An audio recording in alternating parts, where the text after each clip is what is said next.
Rosa stared at the empty cooking pot, her hands shaking as she scraped the bottom with a wooden spoon. Not even a single grain of rice was left.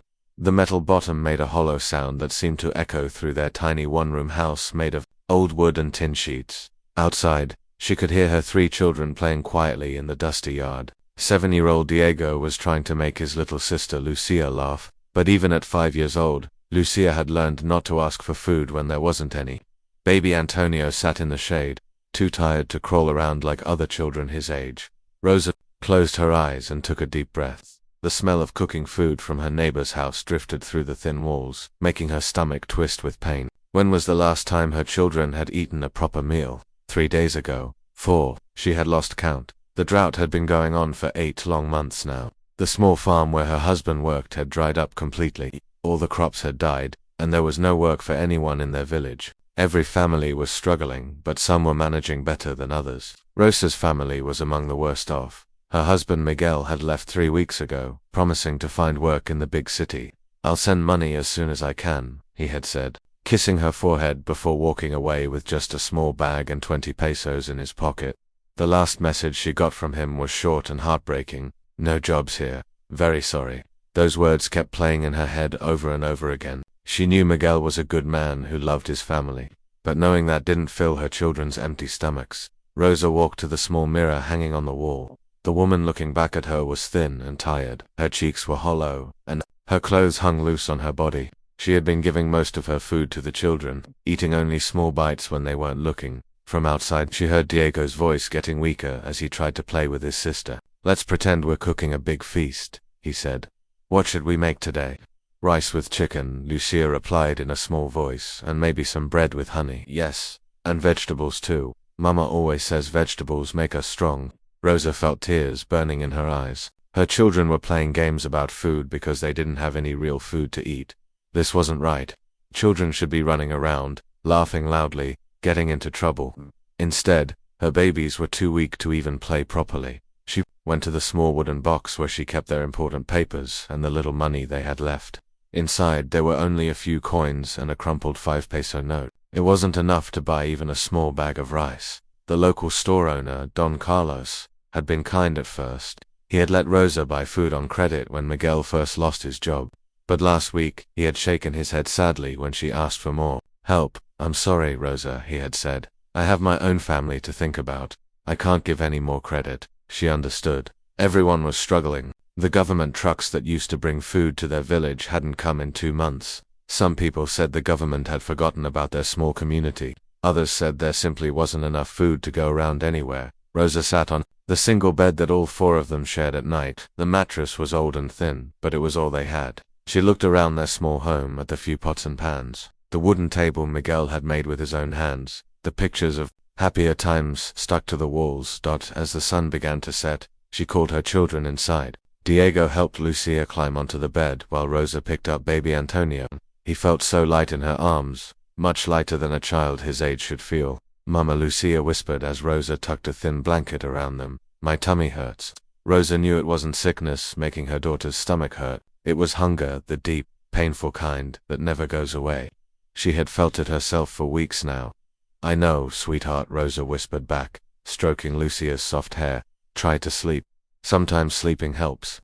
But Rosa knew that wasn't true. Sleep didn't make hunger go away. It just made time pass until you had to wake up and face the empty cooking pot again. After her children finally fell asleep, Rosa sat in the darkness thinking. She had tried everything she could think of. She had asked relatives for help, but they were struggling too. She had looked for any kind of work in the village, but there was nothing available. She had even considered walking to the next town, but that was 2 days away, and she couldn't leave her children alone. Outside, she could hear other families in their neighborhood. Some houses were quiet, probably because they were facing the same problems she was, but from one house, she could smell the wonderful scent of beans cooking. Her stomach growled so loudly she was afraid it might wake the children. Rosa made a decision that night that would change everything. As she watched her 3 innocent children sleeping peacefully despite their empty stomachs, she realized she would do anything, absolutely anything, to feed them. Being proud or keeping her dignity seemed foolish when her babies were starving. Tomorrow she would go to the big farm outside town. She had heard that the rich landowner there sometimes hired people for work. She didn't know what kind of work it would be, and honestly, she didn't care anymore. If it meant her children could eat, she would do whatever was asked of her. Thought scared her, but it also gave her the first hope she had felt in weeks. Her children deserved better than this. They deserved full bellies and the chance to be normal, happy kids again. As she finally drifted off to sleep next to her children, Rosa whispered a quiet prayer. "Please," she said to whatever power might be listening, "help me find a way to feed my babies. I'll do anything. Just don't let them suffer anymore." She didn't know then how much that prayer would cost her or how far she would have to go to keep it. All she knew was that tomorrow would bring new possibilities, and she was ready to face whatever came next. The morning sun felt hot on Rosa's face as she walked down the dusty road toward the big farm. Her legs felt weak from not eating, but she forced herself to keep walking. Behind her, she had left Diego watching over Lucia and baby Antonio. At 7 years old, Diego was too young for such responsibility, but Rosa had no choice. "I'll be back before dark," she had promised them. "Just stay inside and take care of each other." Diego had nodded seriously, understanding without words that this trip was important. Children who grow up poor learn to be grown up too fast. The Martinez farm stretched out like a small city. Rosa had never seen so much land owned by one person. Green fields full of vegetables and fruit trees went on forever. Even during the drought, this place seemed to have plenty of water. She could see workers moving between the rows of plants, and her heart jumped with hope. At the main gate, a security guard looked her up and down. "What do you want?" he asked. Not unkindly, but not friendly either. "I need to speak with Martinez about work," Rosa said, trying to keep her voice steady. "I have children to feed." The guard studied her for a moment, then shrugged. "Wait here." Rosa stood in the shade, watching the workers in the fields. Most of them were women like her, bent over the plants under the hot sun. Their clothes were dirty and their faces were tired, but they were working. Working meant money, and money meant food. After what felt like hours, the guard returned. "Boss will see you. Follow me." Señor Martinez lived in a big white house in the center of his farm. Rosa had never been inside such a fancy place. The floors were made of shiny tiles, and the furniture looked like it cost more than her family made in a whole year. Señor Martinez was a large man with gray hair and expensive clothes. When he smiled, Rosa could see a gold tooth that caught the light, but there was something about his smile that made her uncomfortable, though she couldn't say exactly what. "So, you need work," he said, looking at her in a way that made her want to wrap her arms around herself. "What kind of work can you do?" "Anything," Rosa answered quickly. "I can work in the fields, clean, cook, whatever you need." "I'm a hard worker, I'm sure you are," Señor Martinez said, still with that strange smile. "Tell me about your situation. Husband, children." Rosa felt heat rise in her cheeks. She didn't want to admit that Miguel had left, but she needed this man to understand how desperate she was. "My husband went to the city looking for work," she said carefully. "I have 3 children at home. They haven't eaten properly in days." Señor Martinez nodded slowly, as if he was thinking. Rosa could hear her heart beating in her ears as she waited for his answer. "I might have something for you," he finally said. "Field work pays very little, you understand, but I also need help with some special tasks around the house, especially when my wife is visiting her sister in the capital." Rosa didn't fully understand what he meant by special tasks, but she was too desperate to ask many questions. "Do whatever you need," she said. "Good," Señor Martinez said. 3 days a week in the fields with the other workers. 2 evenings a week helping me with household matters when my wife is away. In return, I'll give you a weekly wage plus food. Supplies for your family." The mention of food supplies made Rosa's empty stomach clench with hope. What kind of food supplies? Rice, beans, milk powder, some meat, vegetables from the farm, enough to feed your children properly. Rosa felt tears starting in her eyes. Rice and beans, real food. She could picture Diego's face when she came home with actual groceries. "When can I start?" she asked. "Tomorrow. Be here at sunrise for fieldwork. I'll give you your first food package today so you can feed those children tonight." Rosa couldn't believe what she was hearing. Tonight her children would eat. She followed Señor Martinez to a storage room where he filled a large bag with rice, dried beans, canned milk, and even some fresh vegetables. "Thank you," she whispered, holding the bag like it was made of gold. "Thank you so much. Just remember our agreement," Señor Martinez sighed. "Fieldwork and household help. Don't disappoint me." As Rosa walked home with the heavy bag of food, she felt lighter than she had in months. She kept looking inside the bag to make sure it was real. Rice. Enough for several meals. and beans that would fill her children's stomachs. But there was a small voice in the back of her mind asking questions she didn't want to think about. What exactly were these household tasks Senor Martinez wanted help with? Why did he only need help when his wife was away? And why had he looked at her in that strange way? Rosa pushed these thoughts away. She was probably imagining things. Because she was so tired and hungry, Senor Martinez was giving her family a chance to survive. That was all that mattered. When she reached her house, she could hear Lucia crying inside. Rosa's heart broke a little more, but then she remembered the bag in her arms. Diego, she called as she pushed open the door. Come help me, we're going to cook dinner. Diego's eyes went wide when he saw the bag of food. Mama, where did all this come from? I found work, Rosa said, starting to pull out the rice and beans. We're going to be okay now. As she lit the small cooking fire and put water on to boil, Rosa felt something she hadn't felt in months. Hope. Tonight her children would go to sleep with full stomachs. Tomorrow she would start her new job, and they would continue to have food. But she refused to think about the questions in her mind. She refused to wonder why Senor Martinez had agreed to help her so quickly, or what he really wanted in return. That mattered was the sound of rice bubbling in the pot and the smell of food cooking in her home again. Diego was already getting bowls ready, and even baby Antonio seemed more alert, as if he could sense that something good was happening. We're going to be okay, Rosa whispered to herself as she stirred the rice. Everything is going to be fine now. But deep down, part of her wondered if the price for her children's full stomachs might be higher than she ever imagined. 2 months had passed since Rosa started working at the Martinez farm. Her daily routine had become like a carefully planned dance that she performed without thinking too much about it. 3 days a week, she woke up before sunrise and walked to the fields where she worked alongside other women, planting and harvesting under the hot sun.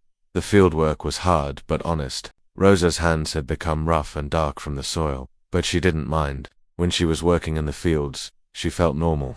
She could talk to the other women about their children, share recipes, and complain about the weather like any regular person. But 2 evenings a week, when Senora Martinez visited her sister in the capital city, Rosa had to stay at the big house for what Senor Martinez called household duties. These evenings were different, and Rosa had learned not to think too hard about them during the day. The food packages continued to come every week, just as promised. Rice, beans, fresh vegetables, canned milk, and sometimes even a little meat. Her children were getting stronger and healthier. Diego had energy to run around again. Lucia's cheeks were filling out, and she laughed more often. Baby Antonio was finally starting to walk, taking wobbly steps around their small house. These changes in her children made every sacrifice worth it. When Rosa looked at their faces during dinner time, seeing them eat without worry, she felt like she could handle anything. But the weight of her situation was getting heavier each week. Rosa found herself avoiding eye contact with other mothers at the village well where they went to get water. She was sure they could see something different about her, something that would tell them about the things she had to do to feed her family. Rosa, you look tired, said her neighbor Carmen one afternoon at the well. Are you feeling okay? Just working hard, Rosa replied quickly, filling her water bucket faster than usual. You know how it is. Carmen nodded, but Rosa could feel her watching with concern. Rosa used to be friends with Carmen, but now she felt like there was a war between her and everyone else in the village. How could she explain her situation to anyone? How could she tell them that she was doing things she never thought she would do, just to keep her children alive? One evening, as Rosa was walking home from the Martinez farm, Senor Martinez called out to her from his car. Rosa, wait a moment, he said, rolling down the window. I want to talk to you about something important. Rosa's stomach tightened with worry. Had she done something wrong? Was he going to fire her? My brother owns a business in the next town, Senor Martinez continued. He's always looking for reliable women to work for him. The pay is much better than what I can give you here. Rosa felt a mixture of hope and fear. Better pay meant more money for her children, but something about the way Senor Martinez was smiling made her nervous. What kind of business? She asked carefully. He has several businesses, some office work, some customer service. You're a smart woman, Rosa. You could do well there. The offer stayed in Rosa's mind for days. More money would mean she could maybe rent a better place for her children to live. Diego was smart and could go to a better school. Lucia could have new clothes that actually fit her. Baby Antonio could have toys and proper medicine if he got sick. But Rosa had learned to be suspicious of offers that sounded too good to be true. Why would Senor Martinez's brother want to hire her when he didn't even know her? What kind of work paid so much more than farm labor? The decision became urgent when baby Antonio developed a fever one night. Rosa held him close, feeling how hot his little body was, and realized she didn't have money to take him to a doctor. The medicines at the local pharmacy cost more than she made in a week. "Please don't be sick," she whispered to Antonio as he cried weakly in her arms. "Mama doesn't know what to do." Diego and Lucia watched with big, scared eyes as their baby brother got sicker. Rosa had seen other children in the village get sick like this. Some got better on their own, but others, she didn't want to think about the others. That night Rosa made a decision that felt like jumping off a cliff. She would talk to Senna Martinez about his brother's job offer. Whatever it was, whatever it required, she would do it if it meant she could afford to take care of her children properly. The next morning she approached Senna Martinez before starting her fieldwork. "About your brother's job," she said quietly. "I'm interested." Senna Martinez's smile was different this time, wider but somehow colder. "I thought you might be. I'll make some calls. He'll want to meet you soon." "What exactly would I be doing?" Rosa asked. "Don't worry about details right now," Senna Martinez replied. "The important thing is that you'll be able to provide much better for your family. Isn't that what matters most?" Rosa nodded, even though warning bells were going off in her head. Yes, providing for her family was what mattered most. Everything else was just details she would figure out later. That evening, she held baby Antonio. While he slept fitfully, his fever had broken, but he was still weak. Looking at his small face, Rosa made herself a promise. She would do whatever it took to make sure her children never had to suffer like this again. She would be strong enough to handle whatever came next. Because being their mother meant being willing to sacrifice anything for their happiness and health. Other women might judge her choices, but they didn't have to watch their babies cry from hunger or burn with fever while having no money for medicine. Rosa kissed Antonio's forehead gently and whispered, "Mama's going to make everything better, I promise." She didn't know then how much that promise would cost her, or how far she would have to travel from the person she used to be. All she knew was that tomorrow would bring new challenges, and she was ready to face them for her children's sake. Outside her window, she could hear other families in their neighborhood settling down for the night. Some were probably going to bed hungry, while others were dealing with their own impossible choices. Rosa realized she wasn't the only mother in the world who had to make difficult decisions to keep her family alive. This thought gave her a strange kind of comfort as she finally fell asleep, still holding her son close to her heart. The bus ride to the next town felt like the longest journey of Rosa's life. She clutched her small bag tightly, watching the familiar countryside disappear behind her. Senna Martinez had arranged everything, the meeting with his brother, the bus ticket, even a small advance to help her family while she was away for the interview. "Don't worry," he had told her the night before. "My brother Pedro runs a successful business. You'll like working for him much better than sweating in the fields." But as the bus bumped along the dusty road, Rosa couldn't shake the feeling that she was making a terrible mistake. She thought about Diego, who had hugged her extra tight that morning, and Lucia, who had cried when Rosa explained she might have to work in another town sometimes. "But I want you to stay home with us," Mama Lucia had said, her big eyes filling with tears. "I know, sweetheart," Rosa had replied, kneeling down to hold her daughter close. "But this job will help us have a better life. Maybe we can even move to a bigger house with a real kitchen." The promise of a better life had made Lucia smile, but Rosa felt sick making promises when she didn't even know what this new job would involve. When the bus finally stopped in San Pedro, Rosa was surprised by how different this town was from her village. There were more cars, bigger buildings, and people who looked like they had money. She followed the directions Senna Martinez had given her to a large building near the center of town. The sign outside said Pedro Martinez, Men's Import, Export Business. Rosa took a deep breath and walked through the front door into a waiting room with nice furniture and cold air conditioning. She had never been in a place with air conditioning before. A well-dressed woman behind a desk looked up when Rosa entered. "You must be Rosa," she said with a smile that didn't reach her eyes. "Pedro is waiting for you." Pedro Martinez looked a lot like his brother, but he was younger and wore even more expensive clothes. His office was huge, with a big wooden desk and pictures of fancy cars on the walls. "So you're the woman my brother told me about," Pedro said, looking Rosa up and down in a way that made her uncomfortable. "He says you're willing to work hard for your family." "Yes, sir," Rosa replied, trying to keep her voice steady. "I have 3 children, and I'll do whatever it takes to provide for them." Good, Pedro nodded, walking around his desk to stand closer to her. "That's exactly the kind of attitude I'm looking for." Tell me, Rosa, how far are you willing to go to help your children? The question confused her. I'm sorry, I don't understand. My business requires employees who are flexible, who understand that success sometimes means doing things that other people might not understand. Can you be that kind of employee? Rosa felt her heart beating faster. She still didn't understand exactly what he was asking, but something about his tone made her nervous. What kind of work would I be doing? Customer service, mostly, Pedro said with that same cold smile his brother had. Meeting with clients, making sure they're satisfied. With our services, some of our clients prefer to meet in the evening or on weekends. Some of them have special requests. Special requests? Rosa asked. Nothing you can't handle, I'm sure, Pedro replied. The important thing is that this job pays 5 times what you're making at my brother's farm. Think about what that could mean for your children. 5 times more money. Rosa's mind raced with possibilities. Diego could not only go to school but maybe even go to college someday. Lucia could have pretty dresses and dolls like other little girls. Baby Antonio could have everything he needed to grow up healthy and strong, but the way Pedro was looking at her made her stomach feel twisted. She had learned to recognize that look from her evenings at Senna Martinez's house. It was the look of a man who wanted something from her that had nothing to do with regular work. I need to think about it, Rosa said quietly. Of course, Pedro replied, but don't think too long.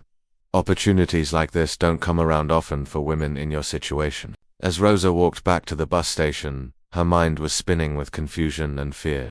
She knew she should probably run away from this job offer and never look back.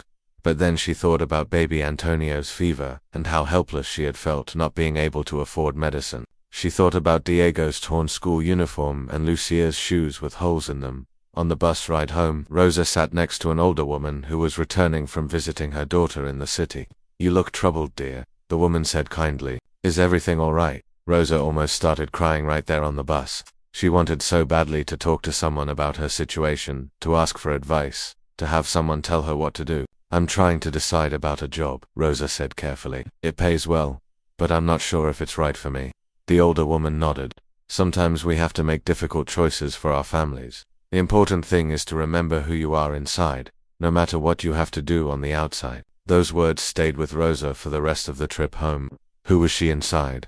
She was a mother who loved her children more than anything in the world. She was a woman who had already compromised her values to keep her family alive. How much further could she go? When she got home that evening, Diego ran to greet her with a big smile. Mama, did you get the job? Looking at his hopeful face, Rosa realized she had already made her decision. She would call Pedro Martinez tomorrow and accept his offer. She would do whatever it took to give her children the life they deserved. Yes, sweetheart, she said, picking up Diego and holding him tight. Mama got the job. That night, as she lay in bed listening to her children's peaceful breathing, Rosa tried to push away the fear that was growing in her heart. She told herself that she was being brave, that she was doing what any good mother would do. But deep down, she wondered if there would be anything left of the person she used to be when this was all over. She wondered if her children would still love her if they knew what she was willing to do for them. Outside her window, the stars looked the same as they always had. But Rosa felt like she was looking at them from a completely different world than the one she had woken up in that morning. 6 months had passed since Rosa started working for Pedro Martinez, and the money was everything he had promised. She had been able to move her family to a small but decent house in town with running water and electricity.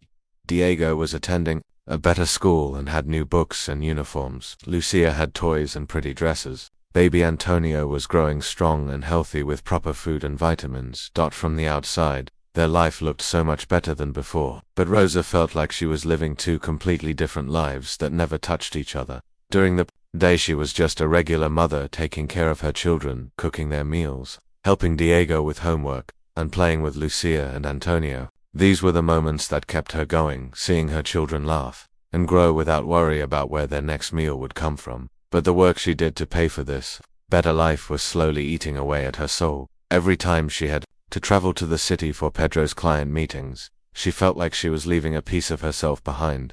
She had learned to push her feelings deep down inside, to become someone else entirely during those times.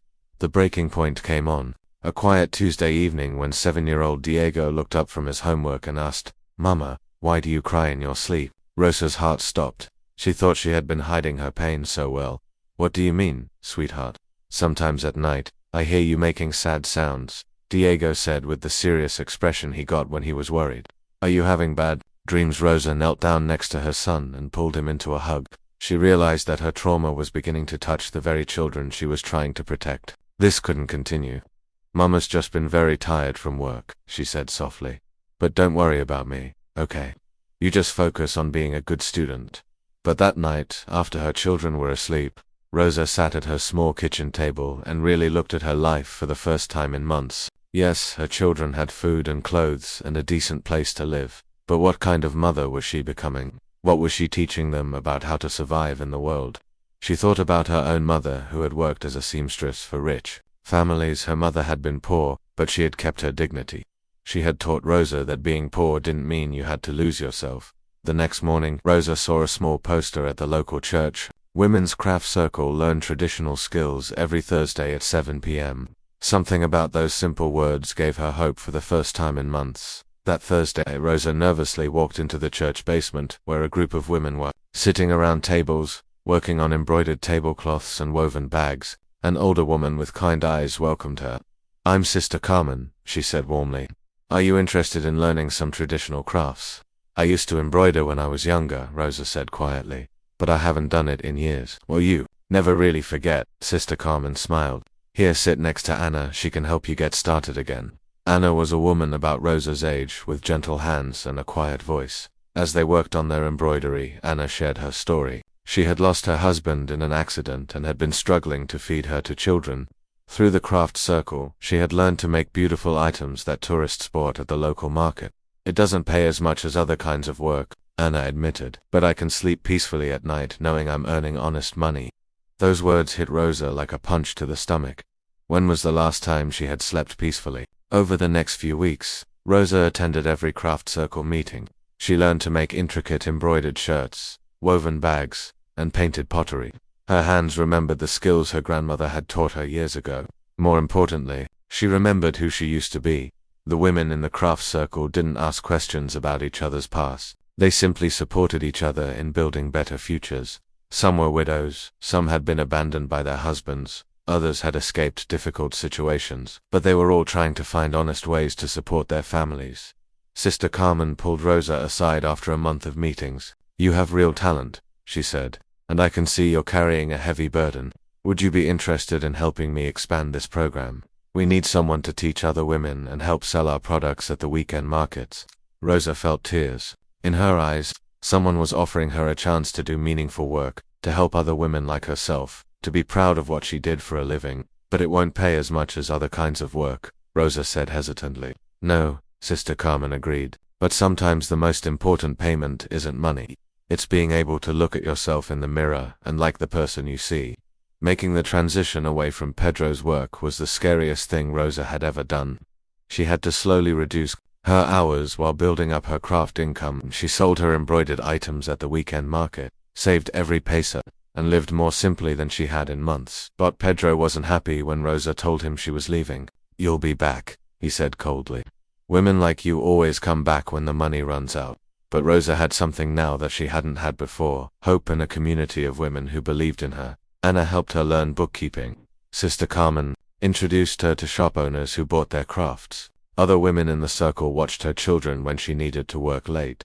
The day Rosa made her last trip to Pedro's business, she felt like she was walking out of a dark cave into sunlight. Yes, she would have less money now. Yes, life would be harder in some ways, but she would be able to hug her children without feeling like she was hiding a terrible secret. 6 months later, Rosa was managing a small cooperative of 20 women who made and sold traditional crafts. They had a little shop in the town center and sold their items to tourists and local families. The money wasn't as much as Pedro had paid her, but it was enough to keep her family fed and housed. More importantly, when Diego asked her about her work now, Rosa could tell him the truth. Mama helps other women learn skills so they can take care of their families, she said proudly.